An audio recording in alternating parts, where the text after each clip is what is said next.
songs, and there's stuff for hot chocolate and coffee and cookies over on the table. So, uh, and you get to pick the songs. So,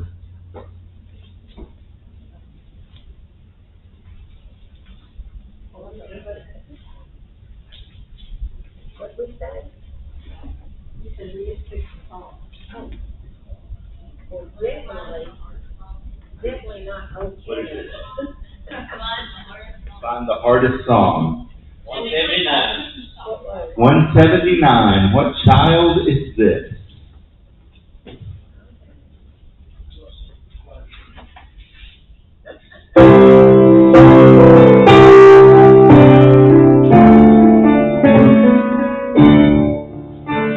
What child is this who lays to rest on Mary's lap is sleeping? Who made the free with anthem sweet, while shepherds watch are keeping? This is Christ the King, whom shepherds guard and angels sing. Haste, haste to bring him on, the babe, the Son of Mary. While I be in such sweet estate, where ox and ass are feeding, good Christian fear for sinners here, the silent word is pleading. This is Christ the King, whom shepherds guard and angels sing. Haste, haste to bring him on, the babe, the Son of Mary. So bring him incense, gold, and myrrh, come pleasantly to open. The King of Kings salvation bring, let loving hearts enthroned. This is Christ the King, whom shepherds guard and angels sing. Haste, haste to bring him on, the babe, the Son of Mary. So, Bob, you were complaining a little bit about the print.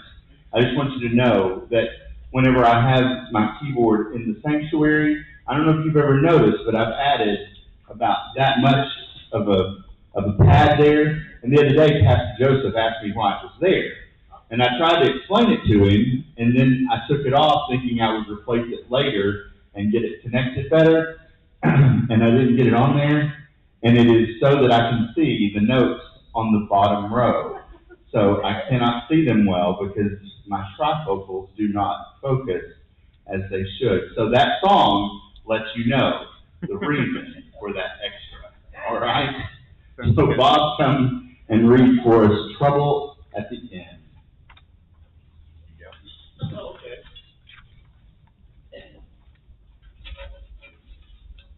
Get my professorship on here. Yes. Wow, this is hard. Can barely sit Here, you'll be writing that. No, it's, you'd have to put it right here. Would you like me to hold it for you? No.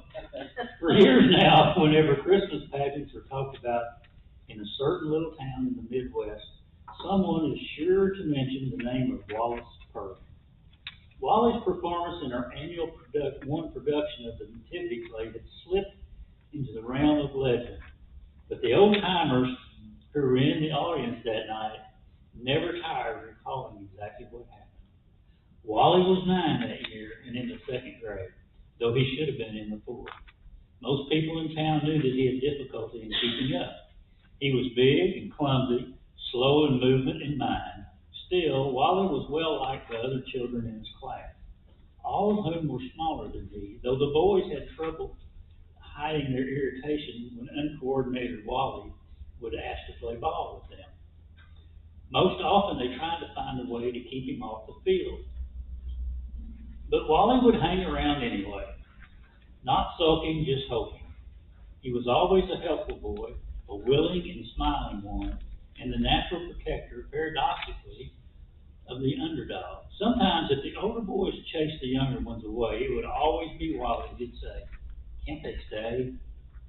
They're no bother."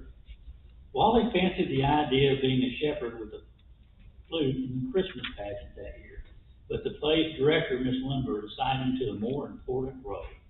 After all, she reasoned, the innkeeper did not have too many lines, and Wally's size would make his refusal of lodging to Joseph more forceful. And so it happened that the usual large partisan audience gathered for the town's Yuletide extravaganza of the crooks and creeches and beards, crowns, halos, and the whole stage full of squeaky voices. No one on stage or off was more caught up in the magic of the night than Wallace Purr. They said later that he stood in the wings and watched the performance with such fascination that from time to time Miss Lombard had to make sure he didn't wander on stage before his cue. Then the time came when Joseph appeared, slowly, tenderly guiding Mary to the door of the inn. Joseph knocked hard on the wooden door set in the painted background. Wally, the innkeeper, was there waiting. "What do you want?" Wally said, swinging the door open with a brusque gesture. "We seek lodging." Seek it elsewhere." Wally looked straight ahead, but spoke vigorously. "The inn is filled." "Sir, we have asked everyone in vain. We have traveled far and are very weary. There is no room in the inn for you." Wally looked properly stern. "Please, good innkeeper, this is my wife Mary. She is heavy with child and needs a place to rest. Surely you must have small corners somewhere for her. She is so tired." Now, for the first time, the innkeeper relaxed his stiff stance and looked down at Mary. With that, there was a long pause, long enough to make the audience a bit tense with embarrassment. "No, begone," the prompter whispered from the wings. "No," Wally repeated automatically. "Begone." Joseph sadly placed his arm around Mary, and the two of them started to move away. The innkeeper did not return inside to his inn. However, Wally stood there in the doorway, watching the forlorn couple. His mouth was open, his brow was creased with concern, his eyes filling unmistakably with tears, and suddenly the Christmas pageant became different from all others. "Don't go, Joseph," Wally cried out. "Bring Mary back." And Wallace Purling's face grew into a bright smile. "You can have my room." Some people in town thought that the pageant had been ruined, yet there were others, many, many others, who considered it the most Christmassy of all Christmas pageants they had ever seen.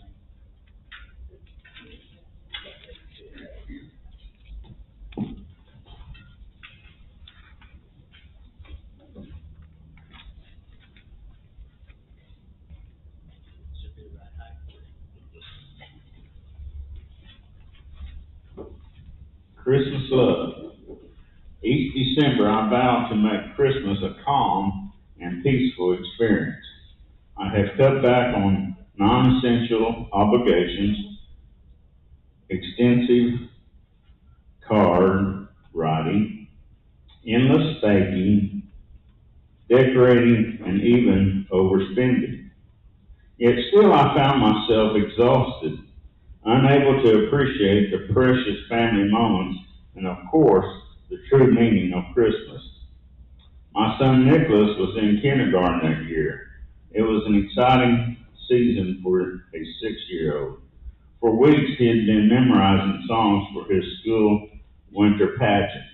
I didn't have the heart to tell him I'd be working the night of the production. Unwilling to miss his shining moment, I spoke with his teacher. She assured me there'd be a dress rehearsal the morning of the presentation. All parents unable to attend that evening were welcome to come then. Fortunately, Nicholas seemed happy with the compromise. So the morning of the dress rehearsal, I filed in 10 minutes early, found a spot on the cafeteria floor and sat down. Around the room, I saw several other parents quietly scampering to their seats. As I waited, the students were led into the room. Each class, accompanied by their teachers, sat cross-legged on the floor. Then each group, one by one, rose to perform their song. Because the public school system had long stopped referring to the holiday as Christmas, I didn't expect anything other than fun, commercial entertainment, songs of reindeer, Santa Claus, snowflakes, and good cheer. So when my son's class rose to sing Christmas Love, I was slightly taken back by its bold title. Nicholas was aglow, as were all of his classmates, adorned in fuzzy mittens, red sweater, and bright snow caps upon their heads. There in the front row, center stage held up large letters one by one to spell out the title of the song. As the class would sing, C is for Christmas, a child would hold up the letter C. Then H is for happy, and on until each child holding up his portion had presented the complete message, Christmas Love. The performance was going smoothly until suddenly we noticed her, a small, quiet girl, in the front row holding the letter M upside down.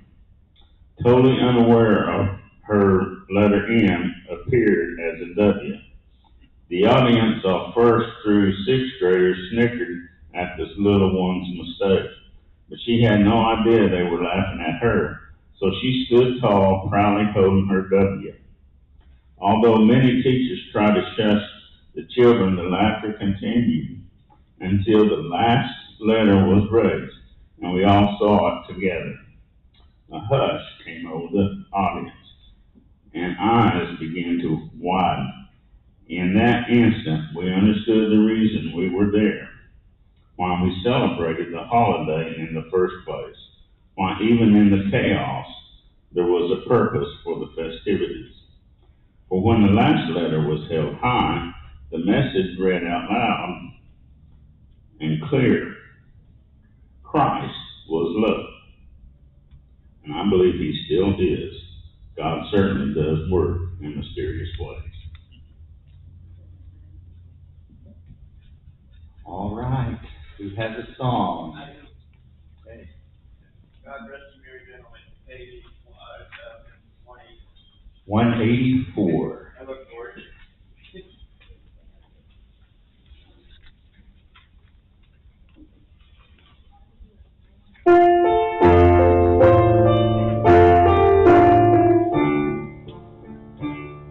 God rest ye merry gentlemen, let nothing you dismay. Remember Christ our Savior was born on Christmas Day, to save us all from Satan's power when we were gone astray. Oh, tidings of comfort and joy, comfort and joy. Oh, tidings of comfort and joy. From God our Heavenly Father, a blessed angel came, and unto certain shepherds brought tidings of the same, how that in Bethlehem was born the Son of God by name. Oh, tidings of comfort and joy, comfort and joy. Oh, tidings of comfort and joy. Fear not, then said the angel, let nothing you affright. This day is born a Savior of pure virgin bride, to free all those who trust in him from Satan's power and might. Oh, tidings of comfort and joy, comfort and joy. Oh, tidings of comfort and joy. The shepherds at those tidings rejoiced much in their mind, and left their flocks a feeding in tempest, storms, and wind, and went to Bethlehem straightway the Son of God to find. Oh, tidings of comfort and joy, comfort and joy. Oh, tidings of comfort and joy. And when they came to Bethlehem, where our dear Savior lay, they found him in a manger where oxen feed on hay. His mother Mary kneeling down unto the Lord did pray. Oh, tidings of comfort and joy, comfort and joy. Oh, tidings of comfort and joy. Y'all see Peggy, make sure she knows that we miss having her here. 195? 195. Do I? Oh, it's not going to help on. Yeah. That was not the board's fault. That's one of those I either play or I sing. It's an either or, so.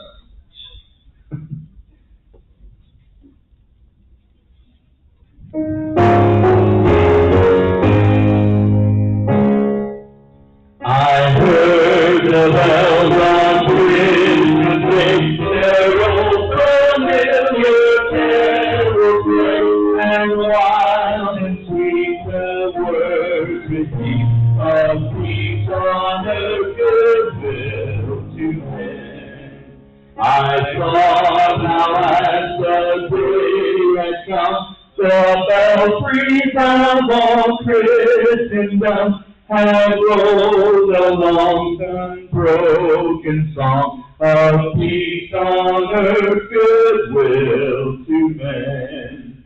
And in despair I bowed my head, there is no peace on earth, I said, for hate is strong and mocks the song of peace on earth, goodwill to men. Then pealed the bells more loud and deep, God is not dead, nor does he sleep. The wrong shall fail, the right prevail, with peace on earth, goodwill to men. Till ringing, singing on its way, the world revolves from night to day. A voice, a chime, a chant sublime of peace on earth, goodwill to men. All right, Melody is going to read Christmas in Dixie.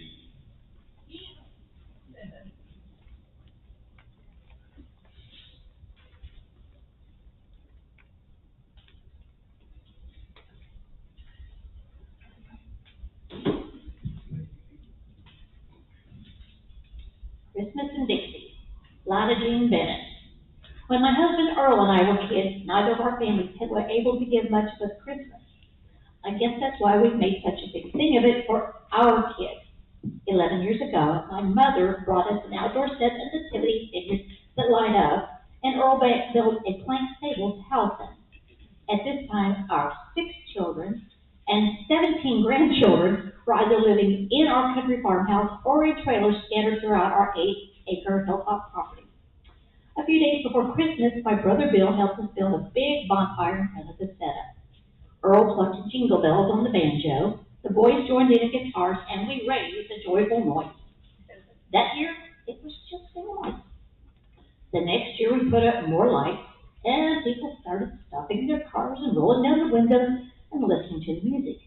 Our family was so big, a few more never hurt, so we started inviting people up. Finally, I said to Earl, well, if people want to come, who's it going to bother? We're stuck here out in the boonies. We decided to do it right because I know too well there are people who don't have much Christmas. Everybody in the family with a paycheck started putting aside $25 a week. We didn't have much of a system, just made things up as we went along. It was all homemade, handmade, folksy Christmas stuff, but people seemed to like it. Soon, hundreds were coming in from all over the South, so we built a barn-like structure to accommodate them. By the time we got it finished, it was bigger than our house, with public restrooms and chairs for the elderly. One night during our 5th year, I found a 17-year-old girl in a raggedy jacket staring at the nativity scene. She looked at me and asked, "Lady, do you mind telling me what this is all about?" My jaw dropped. "Do you mean to tell me you don't know the story of Christmas?" She shook her head. "No, ma'am, I reckon I don't." I told her the best I could about the birth of Jesus. When I was done, she nodded her head like she was thinking real hard and thanked me to death. I walked home with tears in my eyes and vowed that we would tell the Christmas story in some way on our hill for people like that girl. We came up with the idea of soft sculptured dolls as big as persons and with nylon faces and hands. We made patterns and sewed clothes. All the next year we gathered materials, cut out pieces, and stuffed bodies. We made different scenes and lettered scripture verses on plywood signs. In the first scene, we suspended an angel from the tree and had him telling Mary that she was going to be the mother of Jesus. In the next scene, we put pregnant Mary on an oak log donkey going to Bethlehem. My daughter, Judy, painted a somber face on this Mary. The third scene was the shepherds, and we made stuffed woolly lambs. I guess they were quite like because an old dog tree went off. The next one was the nativity scene with the baby Jesus in the manger. That baby doll was special because my granddaughter's daddy gave it to her. We had wise men on plywood camels heading toward King Herod, and our last scene was the flight into Egypt. This Mary, too, has a particular look on her face, like she's thinking hard and is scared of how she's going to take care of the baby. I was most proud of that work. Every year after that, we told more stories with more soft sculpture figures. The Christmas guest, the lamplighter, an old hay wagon full of folks going home for Christmas, a military camp scene to honor the troops overseas in Desert Storm. In our 7th year, 1993, we figured we had about 50,000 visitors. The state mental hospital got special permission for a night trip. The patients were so excited to say yes when they saw those 75,000 lights. That year, folks roasted 19,000 hot dogs over the wood fire, and I served 2,718 gallons of hot cocoa. But that was also the year something spooky started happening. Lights started going out. Some days we had to put in 100 new ones. We were expecting our biggest year ever in 1994 because we had been listed in a travel book. We added 50,000 lights. We worked all August and September, unrolling strings of lights and checking them, working 8 hours a day. We opened to the public on Thanksgiving. That night, somebody came through and pulled the lights off 50 trees. Down by the road, a string of 100 lights ended up with just 8 left. Somebody stole Scrooge. Vandals tried to open the gingerbread house and stole things. We tried to keep it quiet because we figured we didn't want to be putting ideas in the kids' heads. The big trouble started on Wednesday, December 7th. We caught 7 teenage boys trying to knock over the life-size plywood horse figures hitched to the hay wagon. Earl finally got the teenagers off the property with the help of some visitors, but they cussed and fought him all the way. We got to bed 1:30 a.m. Sunday, December 11th. 2 hours later, I woke up to a thump, thump, thump. I told Earl, "You're tearing the wagon up!" He jumped out of bed and crashed back through the back door with me right behind him. The vandals dashed to the cars and took off. We stood out in the dark shivering. Things got really quiet. I saw Frosty the Snowman all beat up and thought, oh dear Lord. If a tornado had come through, I don't think it would have been any worse. My soft sculpture dolls were hanging in trees, and decorations had been thrown into mud holes along the side of the road. They were scattered for about 4 or 5 miles. Judy told me, "Mama, you don't want to go any further. They've torn up the nativity scene." As we stood waiting for the sheriff that morning, I could see how bad it all was. Every figure had its head cut off, clothes ripped away, and the body mutilated. They had cut the stuffed animals and torn the head off baby Jesus and thrown him in the mud. When I looked down the hill, seeing nothing but destruction after we worked so hard, it was as if a family member had died. My insides collapsed and my heart could hardly beat. We'd spent all our time and money, and we had never asked for anything in return except for the people to enjoy themselves. The blood was pulsating in my head. I wondered how the world could come to the awful point where, just for meanness, people would sneak up on our place and tear up everything that we had done to make a nice Christmas for the community. I was still busy when a woman said she was from Alabama, trying to console me between her sobs. Right behind her came a woman who told me she had driven about 60 miles from Augusta with her granddaughter. Then came a hard-nosed bachelor we knew from town. The little girl looked up at him and said, "Mister, why did they do this?" I stood there, numb. I needed to know what right anybody had to hurt a little girl who just wanted to see Rudolph. Next thing I knew, that hard-nosed bachelor was crying too. He fished into his pocket and pulled out a $100 bill, which he handed to me. "Here's your first donation repair," he said huskily. The neighbor drove up with his pickup loaded with decorations he had gathered from the roadside. A lawyer friend came by and started a repair fund. But soon the day was gone, and we had hardly begun to fix things. We were all feeling mighty awful, but I said, "Well, the lights are still pretty.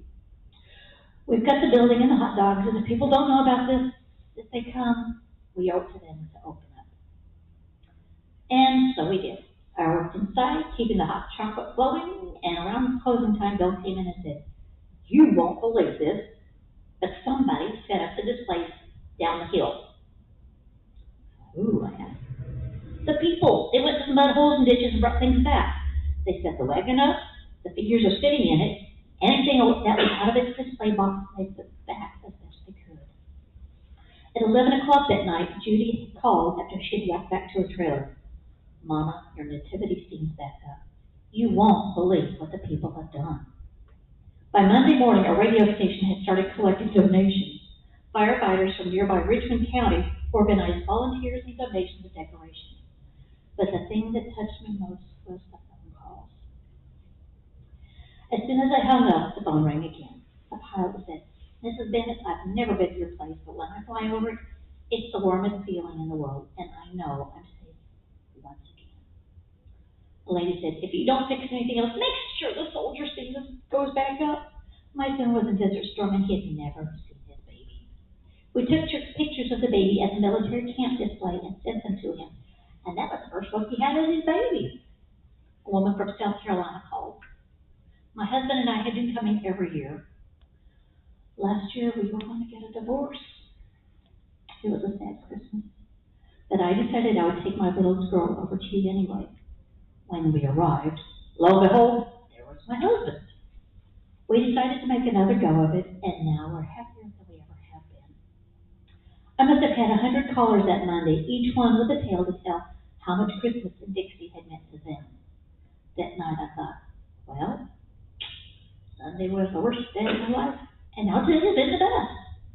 On Tuesday, with the help of the firefighters and all the volunteers we could use, we glued, patched, wired, and screwed everything back together. It wasn't 100%, but it was good enough. As I sewed head back on baby Jesus and put him in the manger, I remembered something else that happened that first year we had done the manger scene. A blind lady in her 80s named Alice was brought over one evening. I took her hand, read her the scriptures on the board, and then described each scene. When we got to the manger, she let go of my hand, went in and hugged the figures and called out a prayer. "Oh, Lord, oh, Jesus." Some 50 people watched her reverently. I thought, those figures only fabric, stuffing, and paint. Just material things. But don't tell Alice that, because right now, she's hugging baby Jesus. Now, as I laid him back in the manger, I figured the vandals had miscalculated. They, too, thought what we had was just boards and lots of material. But I learned it was more. It was a place where families came back together, where the lonely found a spot by the fire, where people from institutions felt normal, where a rich lady in a fur coat could stand next to a dirty, runny-nosed little boy roasting a hot dog. This is where the story of baby Jesus would make Christmas real again, where spiritual awakenings could take place. I've got to tell you, I know, because my own tired and torn up spirits have been warmed up pretty good. And it was Christmas in Dixie once again.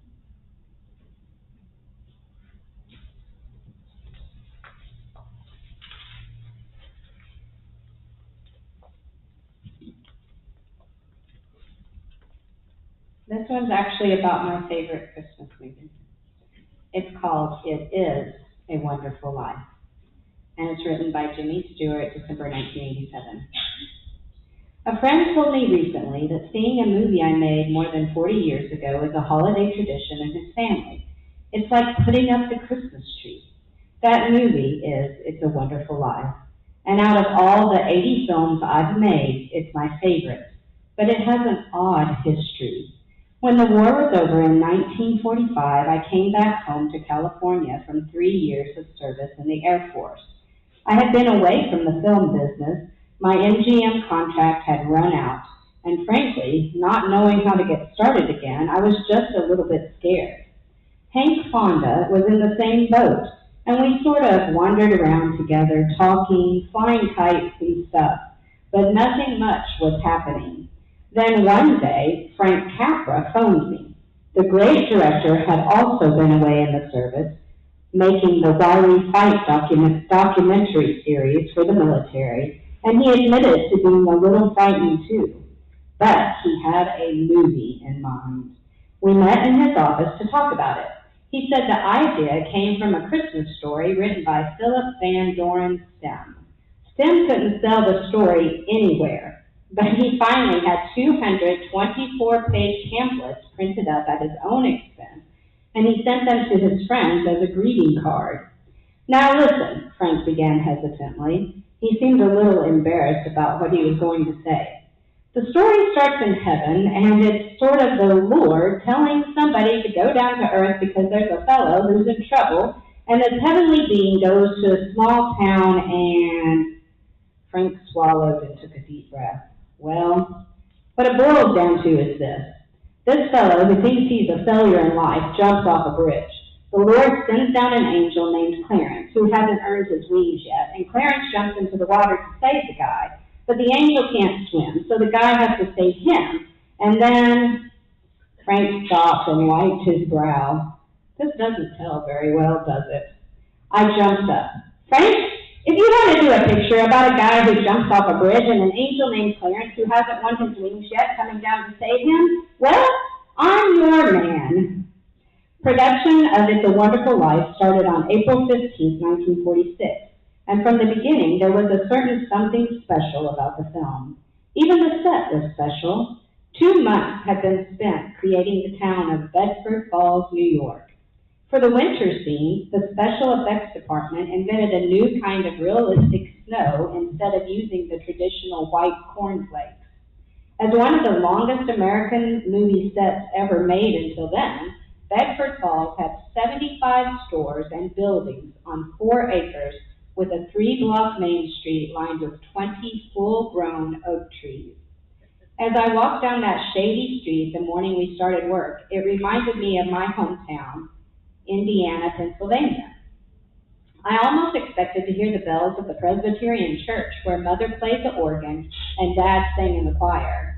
I chuckled, remembering how the fire siren would go off, and Dad, a volunteer fireman, would slip out of the choir loft. If it was a false alarm, Dad would sneak back in and sort of give a nod to everyone to assure them that none of their houses was in danger. I remembered how, after I got started in pictures, Dad, who had come to California for a visit, asked, "Where do you go to church around here?" "Well," I stammered, I haven't been going. There's none around here." Dad disappeared and came back with 4 men. "You must not have looked very hard, Jim," he said, "because there's a Presbyterian church just 3 blocks from here, and these are the elders. They're building a new building now, and I told them that you were a movie star and that you would help them." And so, Brentwood Presbyterian was the first church I belonged to out here. Later, that church was the one in which Gloria and I were married. A few years after that, it was the same church I'd slipped into during the day when Gloria was near death after our twin girls were born. Then after we moved, we attended Beverly Hills Presbyterian. a church we could walk to. It wasn't the elaborate movie set, however, that made It's a Wonderful Life so different. Much of it was the story. The character I played was George Bailey, an ordinary kind of fellow who thinks he's never accomplished anything in his life. His dreams of becoming a famous architect, of traveling the world, and living adventurously have not been fulfilled. Instead, he feels trapped in a humdrum job in a small town. And when faced with a crisis in which he feels he has failed everyone, he breaks under the strain and he flees to the bridge. That's when his guardian angel, Clarence, comes down on Christmas Eve to show him what his community would be like without him. The angel takes him back through his life to show how ordinary, everyday efforts are really big achievements. Clarence reveals how George Bailey's loyalty to his job at the Building and Loan Office has saved families and homes, how his little kindnesses have changed the lives of others, and how the ripples of his love spread through the world, helping make it a better place. As good as the script was, there was still something else about the movie that just made it different. It's hard to explain. I, for one, had things happen to me during the filming that never happened in any other picture I made. In one scene, for example, George Bailey is faced with unjust criminal charges, and not knowing where to turn, he ends up in a little roadside restaurant. He is unaware that most of the people in the town are arduously praying for him. In this scene, at the lowest point in George Bailey's life, Frank Capra was shooting a long shot of me slumped over in despair.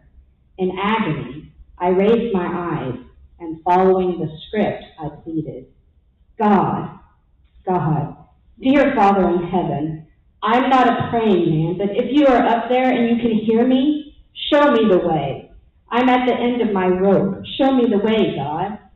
As I said those words, I felt the loneliness, the hopelessness of people who had nowhere to turn, and my eyes filled with tears. I broke down sobbing.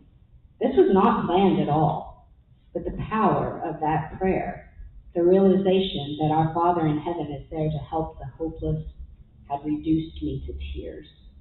Frank, who loved spontaneity in his films, was ecstatic. He wanted a close-up of me saying that prayer, but he was sensitive enough to know that my breaking down was real, and that repeating it in another take was highly unlikely. But Frank got his close-up anyway. The following week, he worked long hours in the film laboratory again and again, enlarging the frames of that scene so that eventually it would appear as a close-up on the screen. I believe nothing like this had ever been done before. It involved thousands of individual enlargements and extra time and extra money. But Frank felt like it was worth it. There was a growing excitement among all of us as we worked day and night through the early summer of 1946. We threw everything we had into our work. Finally, after 3 months and shooting some 68 miles of 35mm film, we completed the filming and had a big wrap-up party for everyone. It was an outdoor picnic with three-legged races and burlap bag sprints, just like the picnics back home in Pennsylvania. At the outing, Frank talked enthusiastically about the picture. He felt that the film, as well as the actors, would be up for Academy Awards.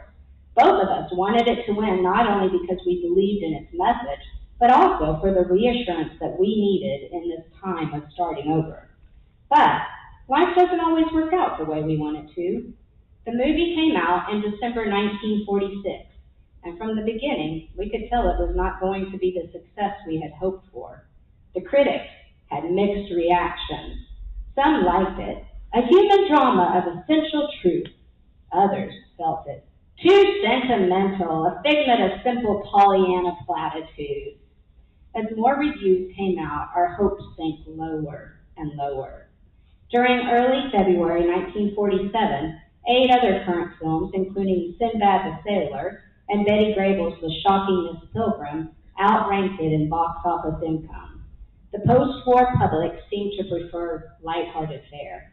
At the end of 1947, It's a Wonderful Life ranked 27th in earnings among the other releases that season.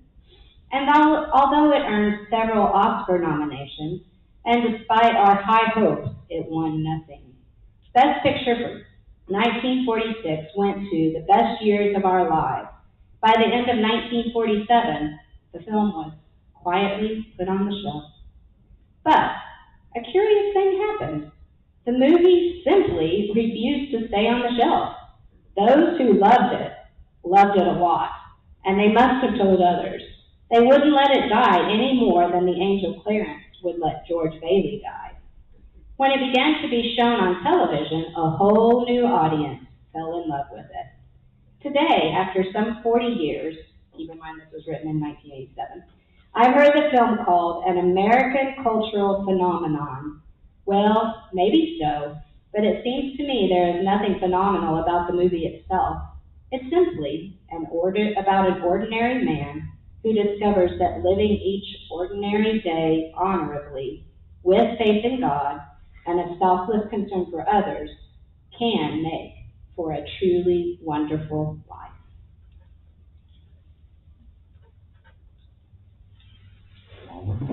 Might have a number? 173. 173.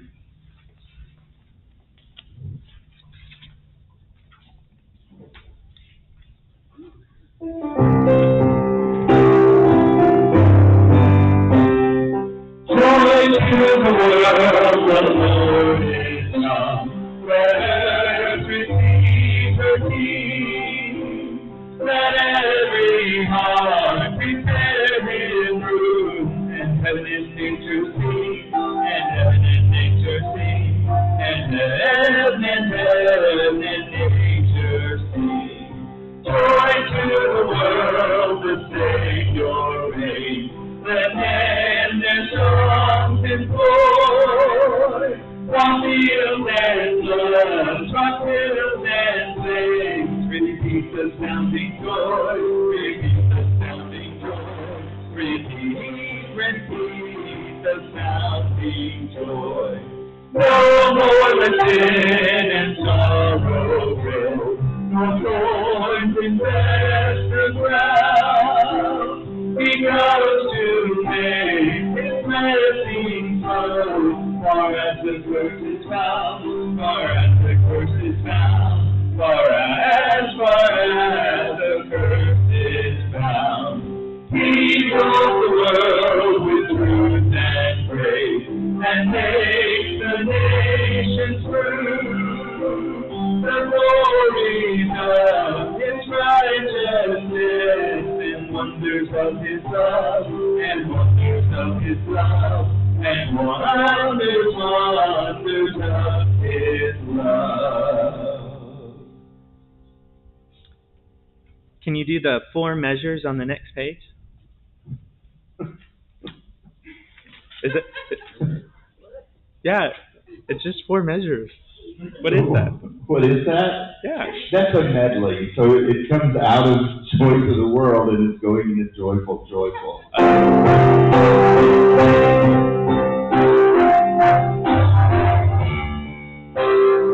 Joyful, joyful, we adore you, God of glory, Lord of light. Angels lifting praise before you, sing throughout this holy night. In a manger lies a baby, child of Mary, Son of God. Voices join in joyful chorus, praise you for your gift of love. All your works declare your glory, all creation joins to sing. Praise out and earth rejoices in the birth of Christ the King. Shepherds kneel before the infant, trumpets sound and anthems raise. As with joy our hearts are lifted, joined in wonder, love, and praise. All right, okay.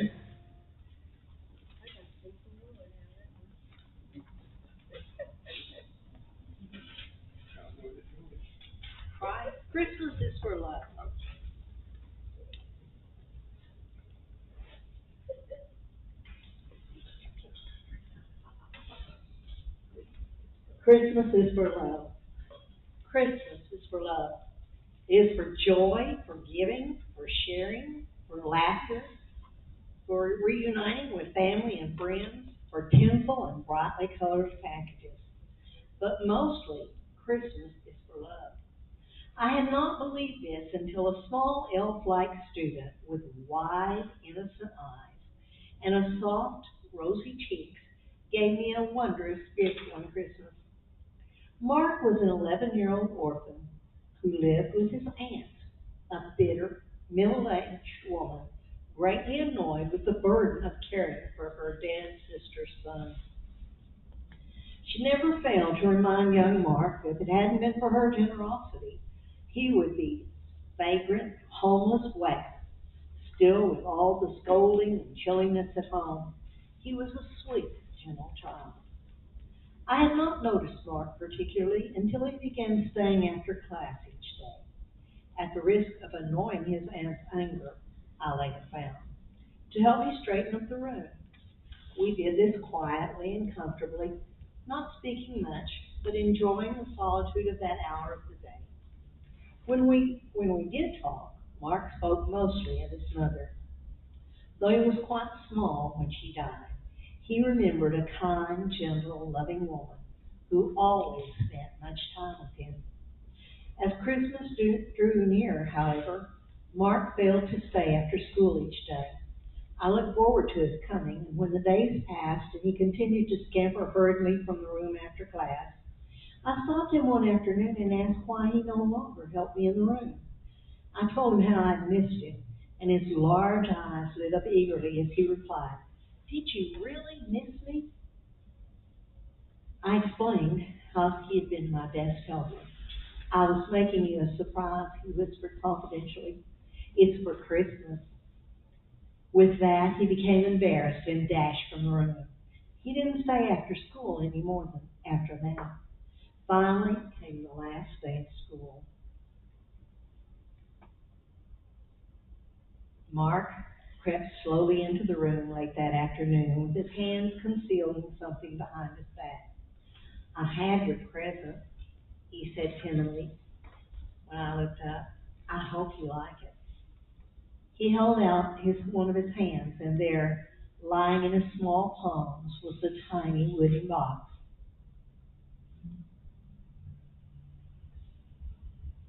"It's beautiful, Mark. Is there something in it?" I asked him, opening the top to look inside.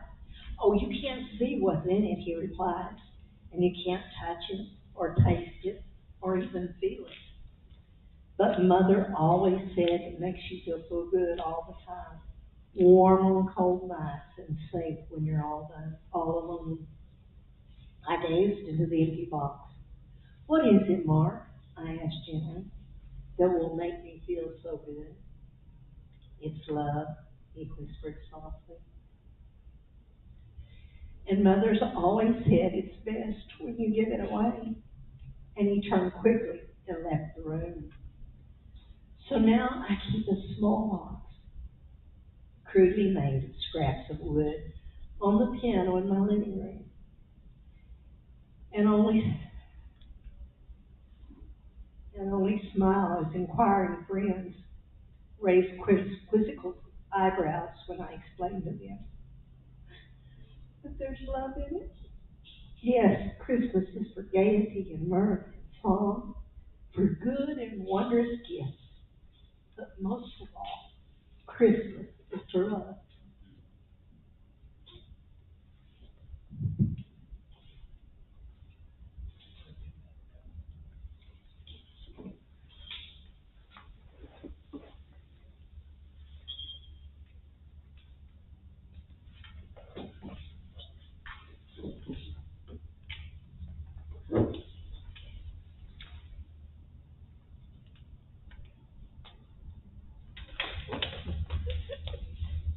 Sorry about that.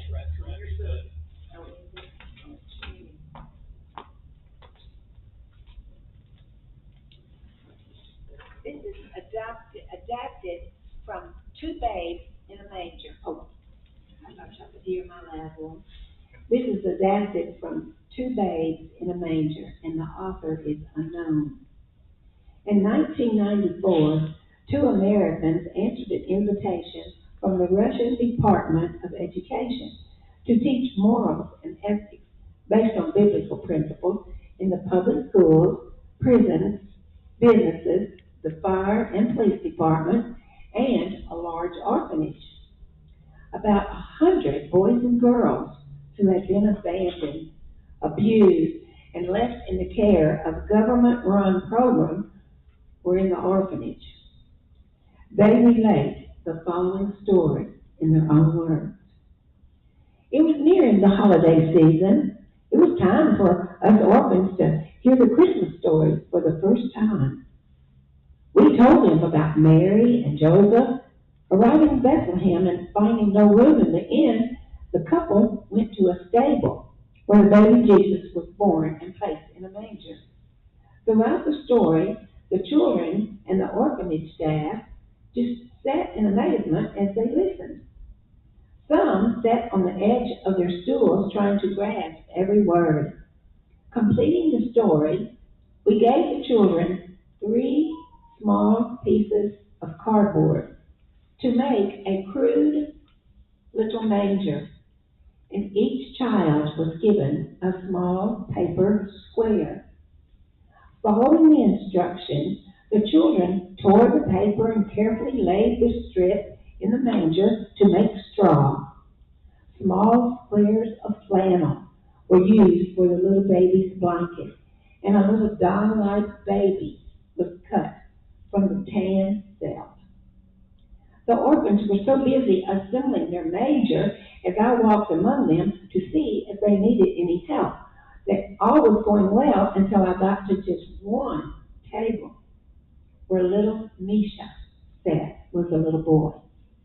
He looked to be about 6 years old, and he had finished his project. As I looked at the little boy's manger, I was very startled to see not one, here we go, Joseph, twins, 2 babies in that manger. Quickly, I called for a translator to ask them and ask the lad, why did he have 2 babies in the manger? Crossing his arms in front of him and looking at his completed manger scene, the child began to repeat the story very seriously. For such a young boy who had only one Christmas story, and he had heard it only once, he related the happenings accurately, until he came to the part where Mary put baby Jesus in the manger. And then Misha started to ad-lib his own ending to the story. And he said, and when Maria laid the baby in the manger, little Jesus looked at me and asked me, did I have a place to stay? I told him, I got no mama, and I don't have no papa. So I don't have no place to stay. But Jesus told me that I could stay with him. I told him I couldn't because I didn't have a gift to give him like everybody else did. But I wanted to stay with baby Jesus so much. And I just thought about what I had that maybe I could use for a gift.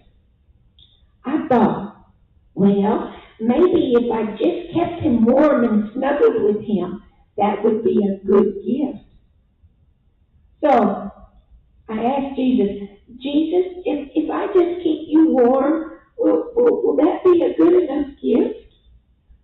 And Jesus told me, if you keep me warm, that will be the best gift that anybody ever gave me.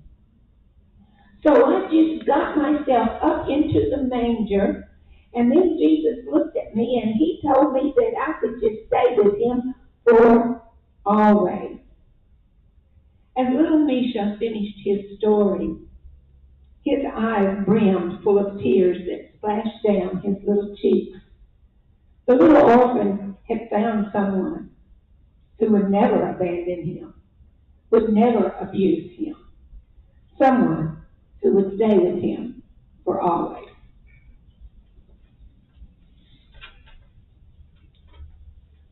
After that, we do have to sing Away in a Manger, and then we can pick one.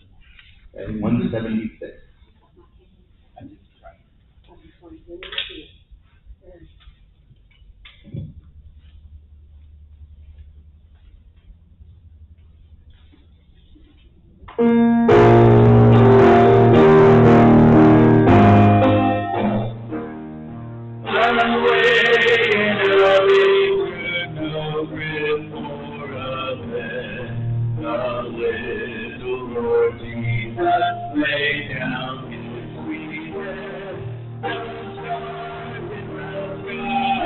Look down where he lay, the little Lord Jesus asleep on the day.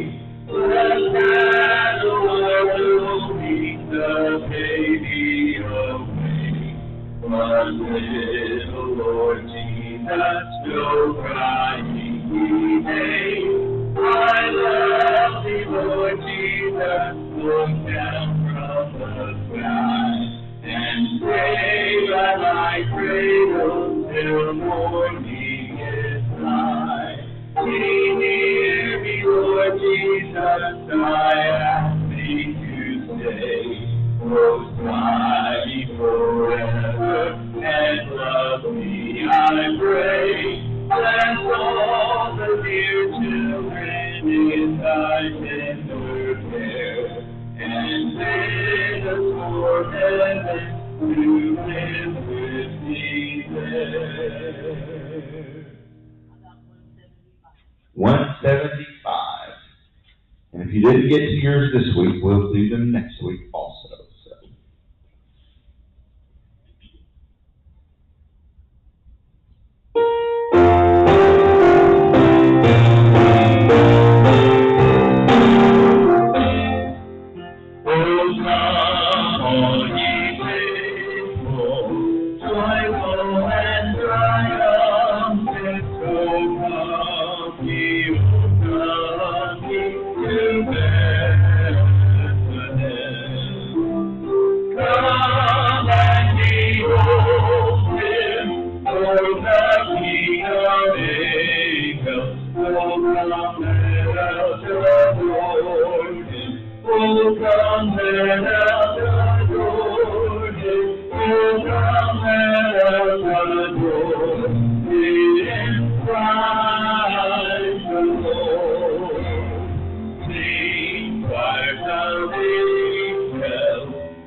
I do want to say thank you to everyone for coming out this evening and for those who read for us.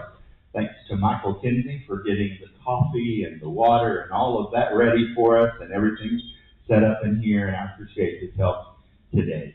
Let's pray together. God, go with us from here, reminding us that we all, like Misha, can join you in the manger, and you will let us be with you for always. Be with each one who needs a touch from you. We think especially tonight of Laura, and pray that you would give relief from pain and a plan to move forward with whatever treatment is going to be necessary. And I just pray you be with her, be with each one that needs a touch